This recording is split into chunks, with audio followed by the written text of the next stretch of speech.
नमस्कार दोस्तों, स्वागत है आपका हमारे चैनल पर। आज हम बात करने जा रहे हैं एक ऐसे सवाल पर जो लगभग हर मिडिल क्लास फैमिली के माइंड में आता है कि कार हमें कैश पे खरीदनी चाहिए, लोन पर लेनी चाहिए या लीज पर लेनी चाहिए। हर एक किसी के दिमाग में यही चीज़ें आती हैं। आज के दौर में कार सिर्फ एक वाहन ही नहीं रही बल्कि एक स्टेटस सिंबल भी बन चुकी है। शादी हो, ब्याह हो, परिवार के साथ घूमना है, बच्चों को स्कूल छोड़ना है या फिर रोज़ आउटिंग पर जाना है और या ऑफिस का सफर करना है तो कार हर जगह काम आती है। लेकिन असली सवाल ये है कि कार हमें लाखों रुपए एक साथ खर्च करके कार खरीदनी चाहिए या फिर लोन लेकर के ईएमआई में पे करना चाहिए या फिर आजकल का एक नया अल्टरनेट निकल आया है कि कार को लीज पर ले लेना चाहिए। कार सीधी खरीदने का क्या मतलब है? जब हम कार खरीदते हैं तो कैश पेमेंट में तो आप उसकी पूरी की पूरी रकम एक साथ चुका देते हैं। फॉर एग्जाम्पल, आपने एक कार की हुंडई कार की कीमत जो है 10 लाख रुपए है तो आपको पूरा का पूरा 10 लाख रुपए आपको कैश देना पड़ेगा। तो इसके क्या फायदे होंगे कि पूरी ओनरशिप आपकी हो जाती है, कार आपकी होती है, चाहे 5 साल रखें, 10 साल से रखें, 15 साल रखें, कोई ईएमआई का झंझट नहीं रहता है। नो इंटरेस्ट, कोई भी इंटरेस्ट नहीं लगता क्योंकि आपको लोन तो ले नहीं रहे, लोन पर ही इंटरेस्ट देने का सवाल पैदा होता है। लेकिन कैश पेमेंट में यह सब खर्च नहीं आता है, बच जाता है। और सबसे बड़ी बात होती है मेंटल पीस की। हर एक आदमी ने जब कैश पेमेंट कर दिया तो मेंटल पीस रहती है क्योंकि ईएमआई नहीं देनी, इंटरेस्ट नहीं देना, कुछ नहीं देना। अब दूसरा एक रीसेल वैल्यू, जब चाहे आप कार को बेच सकते हैं और उसका पैसा आपको ही मिलेगा। और इसका सबसे बड़ा फायदा कस्टमाइजेशन होता है। कार आपकी है, चाहे उसमें जो भी चाहे चेंज करिए, मॉडिफिकेशन करिए, आप कर सकते हैं। इसके डिसएडवांटेज भी हैं कि क्या एक मुश्त पैसा चाहिए। आपके पास में 10 लाख रुपए हैं, हुंडई कार खरीदनी है, आपके पास 10 लाख नहीं है तो आप एकदम ही कार नहीं खरीद सकते हैं। अच्छा, कैश फ्लो इशू आपके पास में होता है, आपकी सेविंग से एक झटके में ही कैश कम हो जाता है। और सबसे बड़ा अपॉर्चुनिटी लॉस होता है। मान लीजिए 10 लाख आप बैंक से निकाले, आपने निकाल करके कार खरीद ली और वही पैसा आप 10 लाख रुपए स्टॉक मार्केट में इन्वेस्ट करते या एफडी में इन्वेस्ट करते तो you must get the more interest और मोर बेनिफिशियल देयर, और वहां पर 7 से 12% तक का आपको रिटर्न मिल जाता।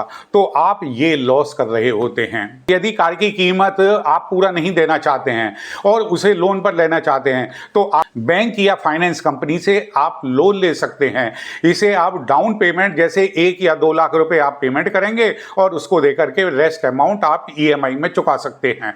मान लीजिए कार की कीमत 10 लाख है, डाउन पेमेंट आपने 2 लाख रुपए कर दिए, लोन आपको 8 लाख मिल गया, रेट ऑफ इंटरेस्ट 9% एनुअल है और टाइम है 5 ईयर्स का, जो आपकी ईएमआई लगभग 16,600 रुपए के अप्रोक्स पड़ती है। केवल आपको 16,600 रुपए पर मंथ देने पड़ेंगे और कार आपकी। तो इससे फायदे क्या होते हैं कि आपको लेस डाउन पेमेंट यानी कम पेमेंट करनी पड़ती है, बड़ी रकम आपको एक साथ नहीं देनी पड़ती है और आपका जो ड्रीम होता है कार लेने का वो इमीडिएट पूरा हो जाता है। पैसा नहीं है फिर भी ईएमआई दे करके आप कार खरीद सकते हैं। कैश फ्लो मैनेजमेंट होता है, आपकी सेविंग पूरी की पूरी खर्च नहीं हो जाती, बाकी सेविंग जो बचती है उसको आप कहीं और इन्वेस्ट भी कर सकते हैं। से स्टॉक मार्केट में आपने इन्वेस्ट किया या उसकी एफडी बनवा दी या म्यूचुअल फंड में आपने इन्वेस्ट कर दिया।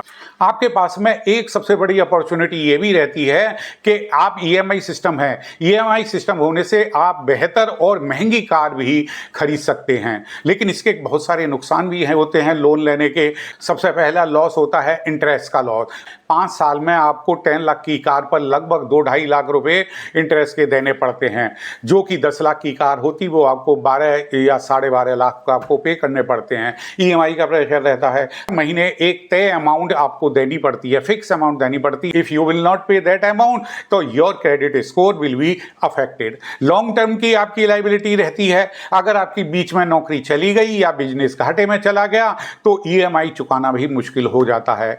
तो ये पॉसिबिलिटी आपकी बनी रहती है।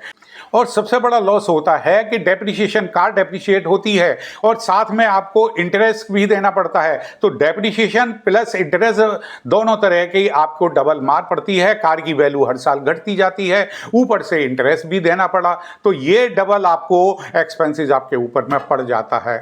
अब हम आते हैं कार लीजिंग पर।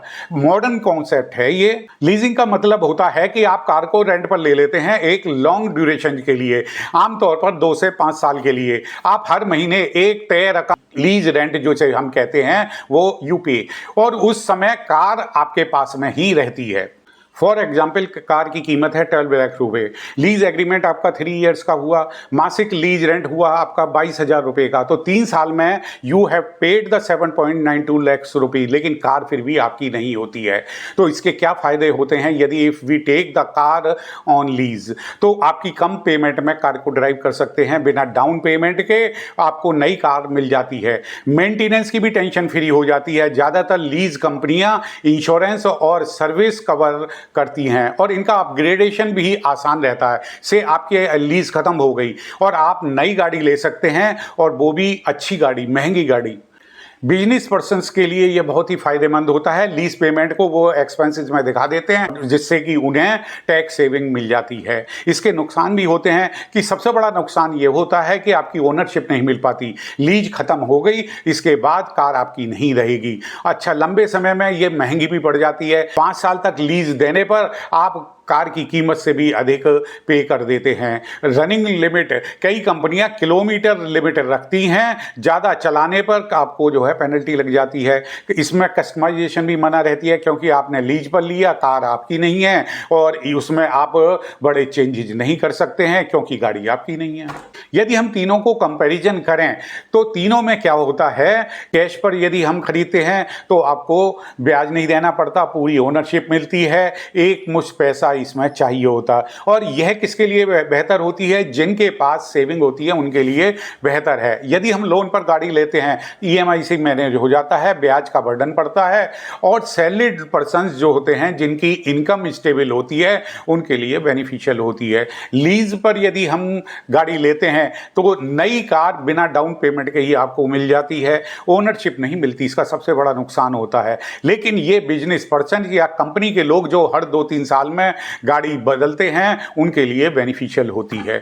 तो हम इसको एक कैलकुलेशन से भी समझ सकते हैं। कार की कीमत है 10 लाख रुपए, कैश में आपने उसे परचेज किया 10 लाख वन टाइम पेमेंट दे करके। यदि लोन पर हम लेते हैं तो 5 साल में 9% ब्याज, 10 लाख प्लस 2 लाख रुपए ब्याज, तो गाड़ी पड़ी 12 लाख रुपीस की। तो मतलब ये हुआ कि 2 लाख आपको एक्स्ट्रा पे करने पड़े। अब लीज बनाम लोन पर यदि होती है, वही गाड़ी 10 लाख की होती है, लीज पर आप लेते हैं 22,000 की इंटू 36 मंथ, 3 ईयर की लीज पर, तो आपको you have paid the 7.9 lakh rupees. 3 साल के बाद कार वापस, ओनरशिप आपकी है ही नहीं, तो गाड़ी आपको नहीं मिलेगी। और लोन पर if you take that car, तो 3 साल की आपकी ईएमआई बनती है 32,000 रुपए महीने की, 32,000 इंटू 36, तो 11.5 लाख रुपए कार आपकी हो जाएगी। तो 10 लाख की गाड़ी में 1.5 लाख रुपए आपको एक्स्ट्रा देने पड़े। तो लीज में आपने देखा कि लीज में खर्च कम होता है लेकिन गाड़ी आपकी नहीं होती है। लेकिन लोन में आपको ज़्यादा खर्च होता है लेकिन कार आपकी होती है। ज़्यादातर इंडियन पर्सन की एक हैबिट होती है, हर चीज़ पर उनका हक वो चाहते हैं, साड़ा हक। तो ऐसे ही गाड़ी पर वो ज़्यादातर लोग लोन ही सही लेकिन गाड़ी अपनी खरीदना पसंद करते हैं, क्योंकि लोन पर लेने पर उन्हें ओनरशिप भी उनकी हो ही जाती है। तो इसमें क्या होता है, फ्रीडम वर्सेस ऑब्लिगेशन। ईएमआई एक रेस्पॉन्सिबिलिटी होती है जबकि कैश खरीद आपको एक फ्रीडम देती है। दूसरा है, लीज में आपको फ्लेक्सिबिलिटी रहती है लेकिन उसमें मेंटल पीस कम रहती है, क्योंकि गाड़ी आपकी लास्ट में गाड़ी आपकी नहीं होती है। तो अब फिर वही सबसे बड़ा सवाल पैदा होता है हमारे सामने कि आखिरकार कार हमें लेनी कैसी चाहिए। अगर आपके पास में पर्याप्त सेविंग्स है तो हमेशा कैश में परचेज करो। अगर आपकी इनकम स्टेबल है और सेविंग का उपयोग आप कहीं और करना चाहते हैं, से स्टॉक मार्केट में करना चाहते हैं, एफडी में करना चाहते हैं, तो आपके लिए लोन लेना बेटर होता है। आप ईएमआई पर गाड़ी परचेज कर सकते हैं। और अगर आप हर 2-3 साल में नई गाड़ी आप लेना चाहते हैं तो बिजनेस और कंपनी में उस खर्च को दिखाना चाहते हैं तो यह लीज आपके लिए एक सही अपॉर्चुनिटी है। बट रिमेंबर कि car is a expense, is not the investment investment, उसकी कीमत हर साल घटती है। इसलिए कार खरीदते समय सिर्फ अपनी जरूरत, बजट और सुविधा देखें, ना कि स्टेटस। तो दोस्तों, ये था सारा एनालिसिस। कार खरीदें, लोन पर लें, लीज पर लें, कैश लें। उम्मीद है आपको ये वीडियो सही डिसीजन लेने में आपकी हेल्प करेगा। अगर यह वीडियो आपको पसंद आया हो तो लाइक और शेयर जरूर करें, और हाँ, ऐसे ही जबरदस्त ज्ञानवर्धक वीडियो देखने के लिए हमारे चैनल को सब्सक्राइब करना भी ना भूलें। धन्यवाद। आपका दिन शुभ हो।